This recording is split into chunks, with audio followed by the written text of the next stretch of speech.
But the cosmic question, are we all alone? When you find a truly dark spot, the sky explodes with light, thousands of stars, each a sun, many with planets. Our galaxy, the Milky Way, has hundreds of billions of stars, and there are hundreds of billions of galaxies beyond. So in all that vastness, are we the only ones thinking, wondering, and looking back?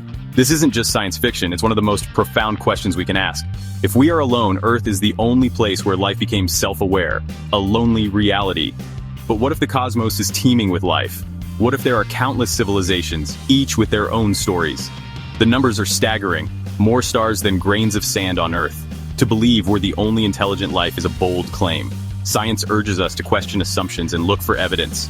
The search for extraterrestrial life is a journey of discovery.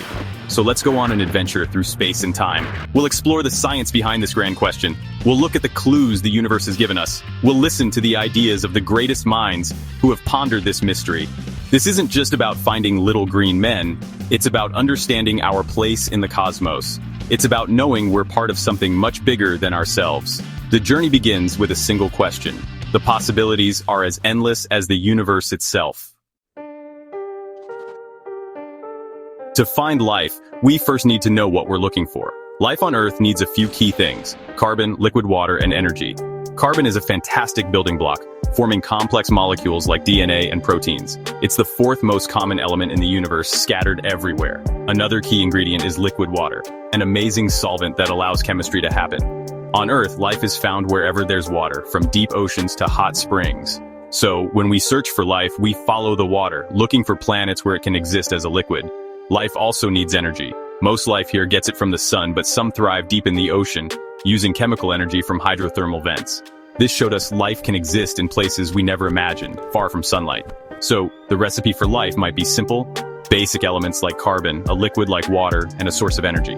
The universe is full of these ingredients. Stars create heavy elements, water is common, and energy is everywhere. The cosmic kitchen is open. The real question: how many times has the universe actually cooked up a meal called life? With so many worlds and so many chances, is life a cosmic accident or a cosmic rule? Every discovery of water, organic molecules, or energy sources on other worlds brings us closer to an answer. We're not just searching for life, we're searching for our cosmic kin. The ingredients are there, the universe is ready. Now we just need to find the recipe in action. The search continues. What will we find? Only the universe knows. You know the story of Goldilocks, looking for what's just right. Planets are like that too. For liquid water, a planet must be in the habitable zone, neither too hot nor too cold. Earth is in the perfect spot, but now we know thousands of exoplanets exist, many in their own Goldilocks zones. This discovery changed everything. Earth-like worlds might not be rare. But there's another Goldilocks zone, the Galactic Habitable Zone, too close to the galaxy's center, and it's dangerous. Black holes, supernovae, intense radiation. Too far out, and there aren't enough heavy elements for life. Life needs a safe, quiet suburb of the Milky Way, with enough building blocks and not too much danger. Our solar system is in a pretty good spot. The right planet in the right place in the right galaxy zone. Life needs a lot to go right. But the universe is vast, and the odds may be in life's favor. Every new exoplanet we find is another roll of the cosmic dice. The search for habitable worlds is just beginning. Where will we find the next just right planet? The answer could change everything. The Goldilocks principle guides our search for life. We know the ingredients for life are out there, and countless planets may be in the right places. But how do we find life? The distances are too vast to visit, so we listen. Giant radio telescopes scan the skies for signals that don't seem natural. Patterns, messages, anything that says, "We are here." This is SETI, the search for extraterrestrial intelligence. Our own radio waves have been leaking into space for a century, reaching distant stars. If another civilization is out there, maybe they're sending signals too, on purpose or by accident. The challenge: which frequency, which direction, and when. It's like searching for a single radio station among billions of channels. SETI uses massive arrays and powerful computers to scan millions of channels at once. So far, nothing definitive, just a few intriguing moments like the wow signal. But the search isn't just about listening.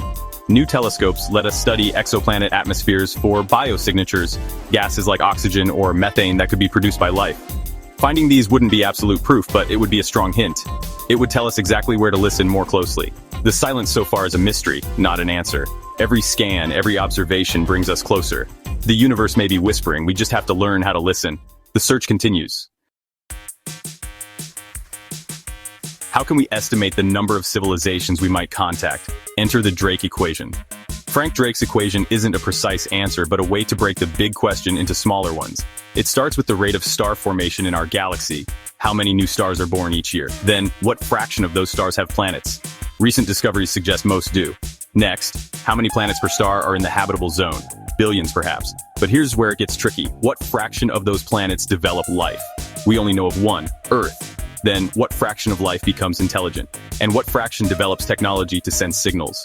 The biggest unknown, how long do civilizations last? Do they destroy themselves or endure for millennia?